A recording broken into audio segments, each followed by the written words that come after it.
¿Cómo están, amigos? Tengan un excelente inicio de semana de día lunes. La contingencia cambia cada día, el análisis debe estar a la altura. Razones de Estado está cumpliendo 10 años abordando la política nacional e internacional con profundidad y opinión. Ya está con nosotros el cientista político y doctor en comunicaciones, don Percival Madero, que le damos la bienvenida en esta jornada de día lunes. Muy buenos días, don Percival Madero. Adelante, por favor.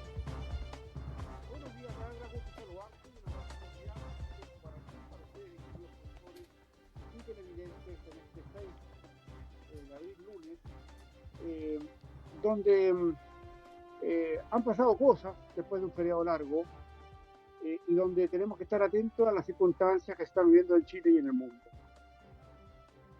El presidente Kast se encuentra en este rato en Argentina, va a ser una corta visita que era importante para poder asumir desafíos que tenemos con el gobierno de Argentina, con el gobierno de Milei, las cosas conjuntas, la cosa política internacional también va a estar ahí.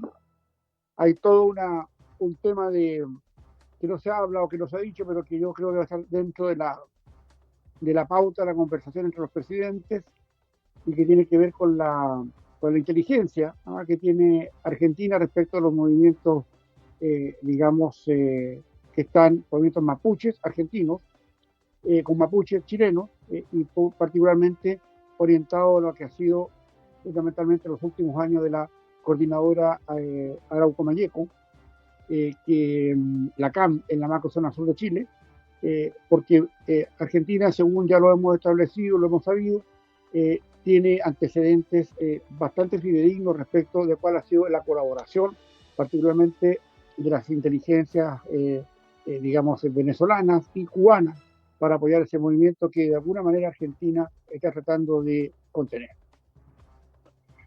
Con la nueva situación política del mundo, con Donald Trump a la cabeza, con ya el narcodictador Nicolás Maduro preso por una orden judicial en Estados Unidos, con los cambios que se avecinan, esto ha quedado debilitado hasta cierto punto, porque las redes, del activismo en Argentina siguen funcionando, están respaldando hoy día a Pablaza, o sea, que no fue detenido finalmente porque participó, como autor intelectual del asesinato del senador en ejercicio Jaime Guzmán hace 35 años. Y eso marca un poco el tema del cual yo creo que los presidentes están hablando en este minuto en Buenos Aires. A mi juicio, distinguidos auditores y televidentes, esto requiere varias miradas, varias cuerdas de análisis, porque este viaje de pocas horas ya de José Antonio Kast a saludar y a juntarse con Gabriel Milei también tiene un tema que a nosotros debería preocuparnos, porque es probable que en esta conversación no quede claro, ¿no?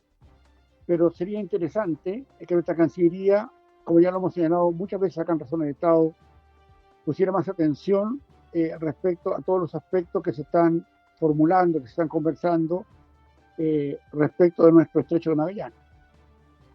Es muy importante despejar dudas respecto a eso, porque obviamente, dado toda la contingencia geopolítica mundial, con un problema de un canal de Panamá que ya no va a dar abasto para cuestiones más grandes, y que por Nicaragua ya no pudiera pasar un corredor que estaba haciendo China,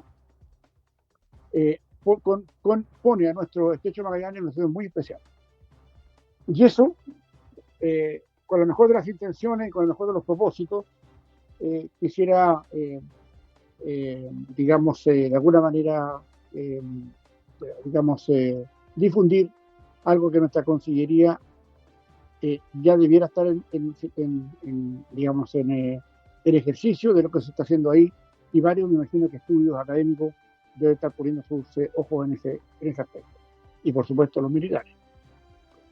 Aquí, distinguidos auditores, esta visita, que es corta, a Argentina del presidente Kast, tiene varias, como ya señalábamos, varios inputs, varios aspectos que hay que analizar, porque en definitiva es importante. Con el país somos países que tenemos miles de kilómetros de límites. Hay algunas cosas que hay que entenderlas, porque ambos países, Argentina más que nosotros, tiene un estado de pobreza brutal, Ya nosotros tenemos la posibilidad de poner todos los productos nuestros como una facilidad enorme en los mercados asiáticos. Somos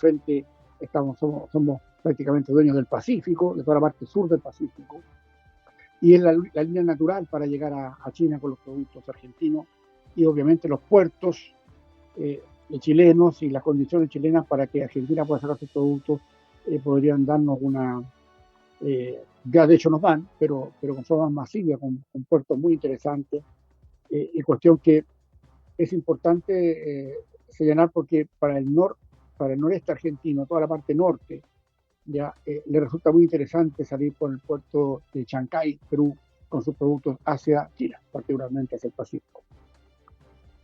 Un tema que obviamente lo de Apablaza es un tema que no es menor, pero que dentro de todas las relaciones que podemos tener nosotros con Argentina, mejorando nuestros contactos diplomáticos, comerciales, etcétera, ya hemos vuelto a tener gas argentino. Se recordarán ustedes que hace algunos años atrás, en el gobierno de Eduardo Frei Ruiz-Tagle, que teníamos un acuerdo, esta llave del gas se cerró y nos dejó una situación bastante indefensa en el sur de nuestro país, que se alimenta con gas argentino. En consecuencia, aquí, distinguidos auditores televidentes, el tema es importante, ¿no? Es importante y es, yo diría, que bastante más, seductor, que aprovechando estas condiciones de buena vecindad política con Argentina, esto sea de alguna manera tratado de con diplomacia, con conocimiento y con con una actitud más favorable, porque el estrecho de Magallanes es probable que en este minuto se esté mirando con otros ojos, ¿ya?, a la luz de los problemas con el Canal de Panamá. No nos olvidemos que antes que existiera el Canal de Panamá, los puertos del sur de Chile, particularmente Valparaíso, tenían una fuerte, una fuerte incidencia e influencia en el mundo de los negocios, porque por el estrecho de Magallanes pasaba todo lo que iba justamente a Oriente. El comercio, mucho comercio, pero todo el comercio, ya particularmente cuando surgió el Canal de Panamá, era por el estrecho de Magallanes, y eso obviamente nos quitó influencia y nos quitó recursos, ¿no?, por lo que significaba que todos los buques que pasaban por ahí tenían que pagar, cuestión que iban derecho a nuestro erario nacional. Un tema que hay que reflotar con mucho cuidado, ¿ya?, porque en definitiva aquí tenemos una situación neurálgica, vital, donde yo imagino que el presidente Kass, en su conversación de este minuto con el presidente Milei, deben estar conversándola, porque en definitiva el cono sur, ¿ya?, o sea, un paso estratégico, yo diría que, ojo, porque esto podría transformarse en un paso estratégico más importante que el estrecho de Hormuz, más importante que lo que está peleando al norte de Irán, en la guerra que tiene Estados Unidos con Israel, con Irán por el estrecho de Hormuz. El estrecho de Magallanes es un tema que nosotros tenemos que cuidar, ¿ya?, que tenemos que entender, ya que ustedes y los auditores y televidentes tienen que de alguna manera también manejar, ¿ya? Y por eso es que es importante lo que está ocurriendo ahí ahora. Obviamente, cuando uno lee las editoriales de los diarios o las crónicas o las opiniones periodísticas de los canales de televisión, etcétera, cosas de la comunicación, este tema no lo tocan, yo creo que más por ignorancia que por determinación. Es un tema al cual nosotros tenemos que poner atención. Y yo quisiera invitar particularmente al mundo académico, particularmente de las universidades magallánicas y de todo el país, y sobre todo por las escuelas de ciencias políticas, ¿ya?, que enseñan esto. Yo tuve un gran profesor, el profesor Santis, ¿no?, un gran maestro, un doctor en tema de la política, que fue mi profesor y que tenía una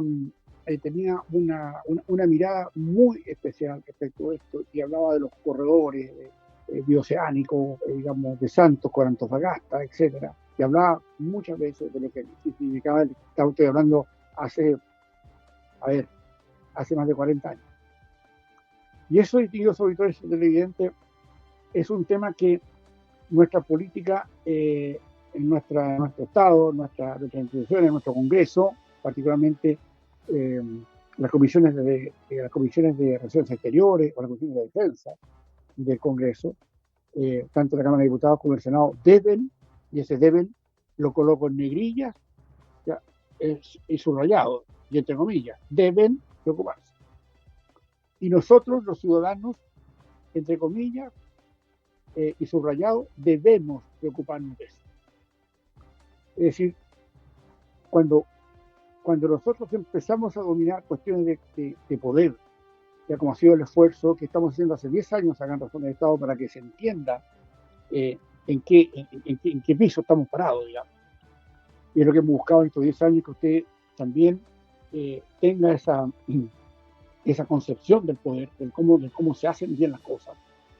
Para nosotros debería ser como ciudadanos, y particularmente para nosotros acá como medio de comunicación, particularmente en este programa Razones de Estado, el cómo vemos esto, ¿ya? El cómo se analiza esto y cómo se tiene en el tapete, porque probablemente estemos muy lejos de algo así como el estrecho de Hormuz, ¿ya? Y digamos, el estrecho de Magallanes ya nos dé una consistencia que pasa porque es importante señalar, mira lo que ha pasado con el canal de Panamá y cómo China hizo esfuerzos desnudados por quedarse con el canal de Panamá, ¿ya? Y un canal de Panamá que Estados Unidos reclamó para ellos lo construyeron, lo pagaron, no nos olvidaremos nunca de la influencia del expresidente panameño Noriega, que fue apresado también por narcotráfico, por cuestiones así falladas en Estados Unidos. Para nosotros, mantener el estrecho de Magallanes como una acción plenamente clara de forma diplomática y comercial y militar,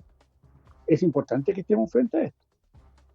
Porque, claro, yo diría que los escenarios de poder, como se llaman las ciencias políticas, los escenarios de poder tienen que estar vistos con mucha antelación, con mucho tiempo, pero cuando un escenario de poder no es dominado o no es hablado por la ciudadanía, que queda solamente a comentarios de las comisiones de defensa o de relaciones exteriores del Congreso, ya, o tal vez en algunas cátedras universitarias, es absolutamente insuficiente.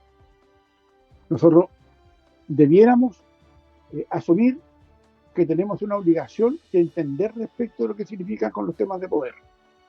Por eso que este viaje menor, digamos, de pocas horas del presidente Kass digamos, Argentina, me imagino que ese tema va a ser tocado.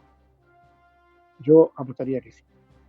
De alguna manera, en todo caso, buenas palabras y todo eso, porque no podemos dejar de tener presente, ¿verdad?, una situación que ocurrió hace pocos meses respecto a una conversación que pasó, que pareció como desapercibida, porque obviamente los que nos dedicamos tantas décadas al poder entendemos el vocabulario de esto, pero cuando el presidente Donald Trump, muy cercano al presidente Milei, más cercano al presidente Kass, para decirlo así en esas palabras, ya abrió la puerta a que eso se controlara, o sea, que Argentina de alguna manera empezara a controlar o tener más influencia en el estrecho de Magallanes, por las confianzas políticas. Esto se dio cuando el presidente Boric era el presidente de Chile. En consecuencia, distinguidos auditores y televidentes, como ustedes se pueden apreciar, esto es un tema importante. Seguramente lo entenderemos porque el presidente ya viene de vuelta a las 2, 3 de la tarde, ya viene de vuelta a Argentina. Pero ojalá que mañana alguien de nuestro menú, de nuestra flora y fauna periodística, se atreva a preguntar lo que estamos hablando acá. Y obviamente, como son también asuntos de Estado, es probable que no se explayen definitivamente lo que está ocurriendo, pero nosotros aquí desde Razones de Estado vamos a indagar para traerle a ustedes qué es lo que pasó con eso y qué es lo que qué es lo que se habló respecto a esto, ¿no? Obviamente, sería muy importante que el canciller, ya, en los temas que pueden ser públicos, porque hay temas que son secretos, ya pueda explayarse con la invitación que le haga el presidente de la Cámara o el presidente de la Comisión de Defensa y de Relaciones Exteriores de la Cámara de Diputados primero y después del Senado. estaremos atentos para contárselo a ustedes. En otro aspecto de lo que ha pasado este fin de semana, este irascible, digamos, Trump, que aparentemente cuando uno quiere hacer una línea secuencial respecto de sus manifestaciones, de sus dichos, de sus expresiones, de sus conductas, obviamente el tiempo que le está dando a Irán para efectos de lo que está ocurriendo y cómo asegurar el paso del derecho de Hormuz, Irán no lo quiere soltar. Ya se ha atacado a la principal planta de petroquímica de Irán, el mayor yacimiento de gas natural del mundo, y eso ya ha quedado destruido. Yo creo que más bien Irán entenderá que más allá que le voten 1 o 2 o 10 aviones norteamericanos, que está lo mismo, para efecto de los costos que va a significar el que Irán finalmente el poder, digamos, lo asuma por la vía del castigo, porque esto ha significado, independiente de la posición que uno tenga, ¿no?, respecto a lo que está haciendo Irán en el mundo y su vinculación con armas nucleares, que obviamente son tienen destino. Las armas nucleares no están para defender a Irán, tienen para atacar a quienes ellos consideran sus enemigos, Israel y Estados Unidos particularmente, y una parte importante de Europa. No saquemos digamos, de la lupa ese factor.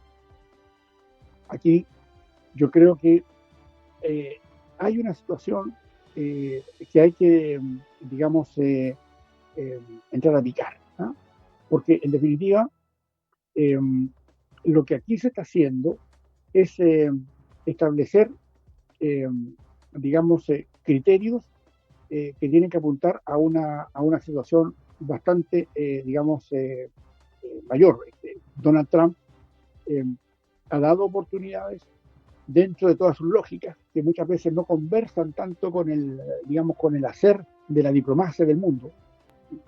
Es un presidente, digamos, muchas veces no tiene, yo diría, una línea clara de conducta frente a situaciones mundiales como la que está viviendo, y obviamente tiene todo el poder, ¿ya? Uno puede tener todo el poder para destruir algo. Lo tuvo Estados Unidos cuando eliminó a Hiroshima y Nagasaki para que terminara la Segunda Guerra Mundial con Japón. Puso 2 bombas atómicas, ¿ya? Japón no se quería rendir.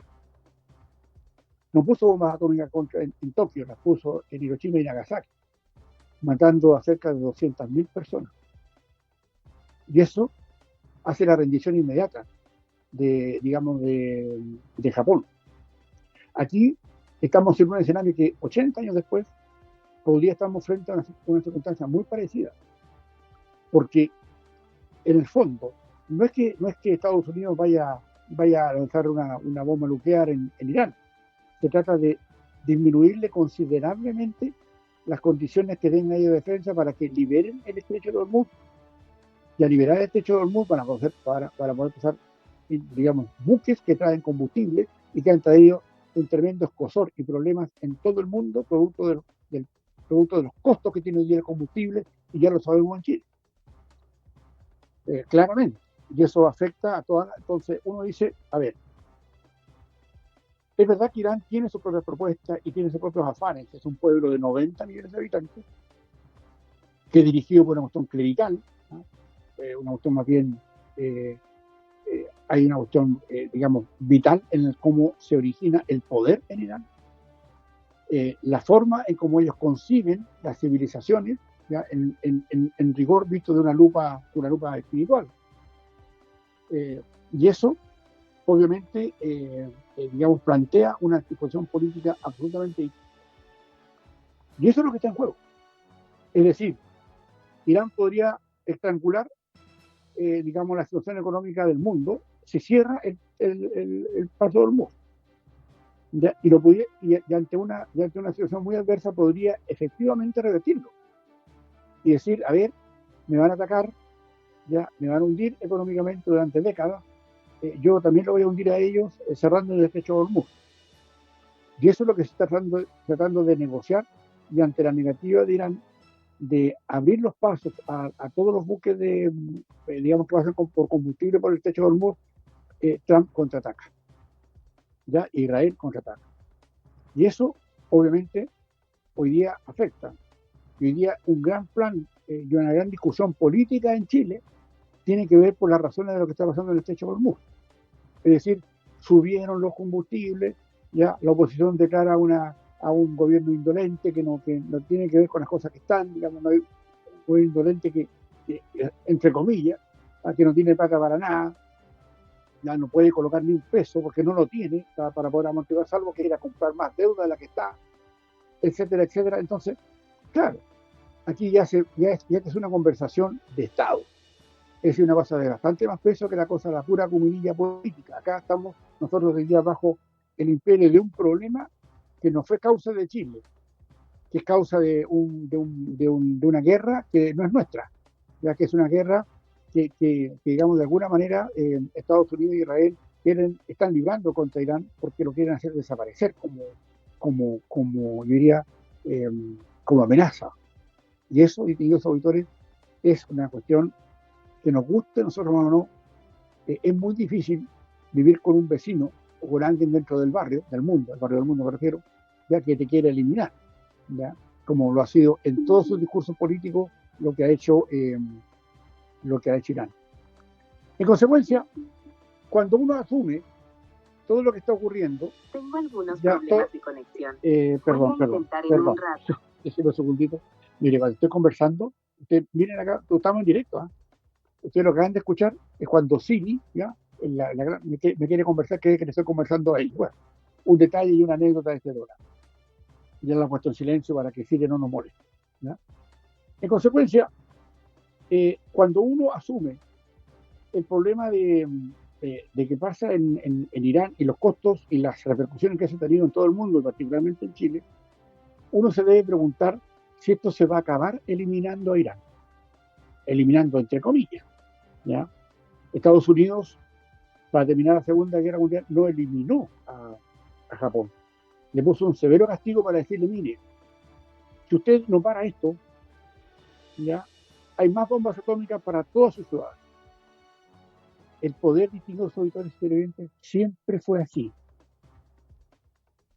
Nunca fue distinto. Siempre fue así. Lo que pasa es que nosotros hemos vivido bajo una coyuntura post-guerra mundial, post-segunda guerra mundial, muy distinta.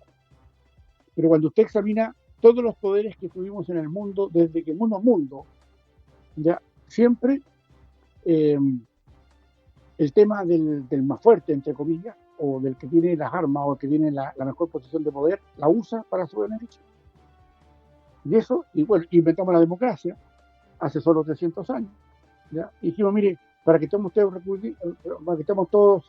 digamos, respaldados, vamos a inventar un sistema, ya que a todos les dé derecho y donde todos tengamos la posibilidad de discernir respecto a nuestro futuro. Y se inventó la democracia.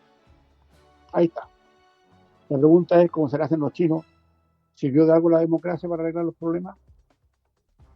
Yo creo que sí, con todos sus defectos y con todos sus errores y con todos sus bochornos y con todas sus peculiaridades. No es lo mejor, pero es lo que hay, por lo menos para el mundo occidental donde nosotros vivimos. En Irán no es así, ¿ya? En Irán es un estado clerical, o sea, el clérigo manda. Y todo lo que es musulmán y todo lo que tiene que ver con la forma de ver la vida desde lo religioso es lo que orienta la acción y la vida de Irán. En consecuencia, teniendo todos estos antecedentes sobre la mesa, ¿qué es lo que más conviene o lo que no conviene para establecer como criterio de, digamos, razonable de relación en el mundo? Es verdad que todos nos preguntamos por qué Hiroshima y Nagasaki tuvo que pagar los costos de la guerra en ese minuto. Pero después de ya 80 años, que miramos hacia atrás y vemos que eso es lo que tuvo que hacer Estados Unidos después que le bombardearan Pearl Harbor y lo dejaran en el suelo prácticamente, la reacción es la que había que tener, a mi juicio. Siempre se discute si en ese entonces las bombas que también estaban preparadas para Moscú y para Pekín, otras bombas atómicas, no las quisieron hacer al término de la Segunda Guerra Mundial, porque ahí otro gallo habría cantado del mundo para efecto de hacer desaparecer a quienes eran, o quienes son, y quienes fueron virtuales enemigos de Estados Unidos. Un tema distinguidos auditores, que tienen muchas variables, se entenderá, ¿ya? Pero cuando en el mundo antes de Cristo, todas las guerras se libraban por cuestiones de poder, todas, por supuesto, no hay ninguna que no sea por beneficio de la diversión, el poder. Y cómo fueron pasando una a una grandes civilizaciones que finalmente se perdieron, ¿ya? Cayeron en la ignominia, en su putrefacción interna por cómo ya decían sus cosas, perdón, lo que acá estaba ocurriendo, lo que ocurre en el mundo, es establecer y que tengamos claro ese criterio que finalmente tiene que ver con asuntos del poder y que hoy día nos tiene a nosotros, en Chile, ¿ya? Discutiendo los temas internos de nuestro país, porque obviamente el estrecho de Hormuz, que deja pasar a unos buques o a pocos buques o a ningún buque, obviamente puede traernos más complejidades si finalmente se mantiene en tantos meses más. La idea, yo no sé, finalmente me estoy informando de todas las condiciones, pero ya advierto ya que Irán, en el mismo trajín en el que está hoy día, obviamente no quiera despercuirse de la situación que pase y quiere aprovechar lo que todavía le queda, que es de alguna manera manejar lo que es el estrecho de Hormuz, que es claro, teniendo a la vista también lo con la cual iniciamos nuestro programa Razón en Estado hoy día, con la mirada que tenemos que tener, querámoslo o no, respecto a nuestro estrecho navegable. Un tema, distinguidos auditores y televidentes, que empieza a firmar esta semana, que ha tenido más antecedentes de otras circunstancias, ¿ya? Y sobre todo por lo que va a pasar más rato ahí en la Cámara de Diputados, que está citado el presidente de la PDI, Serna, para saber finalmente lo que pasó con la tercera persona de inteligencia, que es el cargo más importante de la PDI, que finalmente fue apartada de su puesto, y hoy día tendrá que dar las explicaciones del por qué fue y por qué ocurrió todo esto. Esto, claramente, distinguidos auditores y televidentes, es un tema que nos va a ocupar seguramente el día de mañana, saber qué pasó, qué dijo Serna, finalmente si fue él, de acuerdo a su juego, fueron las que despidió a la tercera entidad de investigaciones, que se habla mucho internamente sobre aquello, y ver cómo esto se determina y cómo se decide para poder analizarlo, tal vez en el Razón de Estado mañana, al que quedan plenamente invitados. Distinguidos auditores y televidentes, de esta forma estamos terminando nuestra conversación, nuestro análisis, nuestras reflexiones de hoy, día lunes 6 de abril, y nos invitamos para mañana a otra Razón de Estado a eso de las 9 de la mañana. Por la atención dispensada, muchísimas gracias. Adelante, Douglas. Muchísimas gracias, don Percival Madero. Esas eran las palabras del doctor en comunicación y cientista político, don Percival Madero, para la jornada del día de hoy. 10 años analizando la contingencia con la mirada crítica y reflexiva. Razones de Estado está cumpliendo una década acompañando el debate sobre la actualidad y el acontecer político de Chile y el mundo. Los invitamos para que nos puedan escuchar y seguir todos los días de lunes a viernes a las 9 de la mañana, a las 13 horas y a las 17 horas aquí en Madero FM y Desierto de Atacama Televisión. Que tengan una excelente jornada. Continúen en nuestra programación.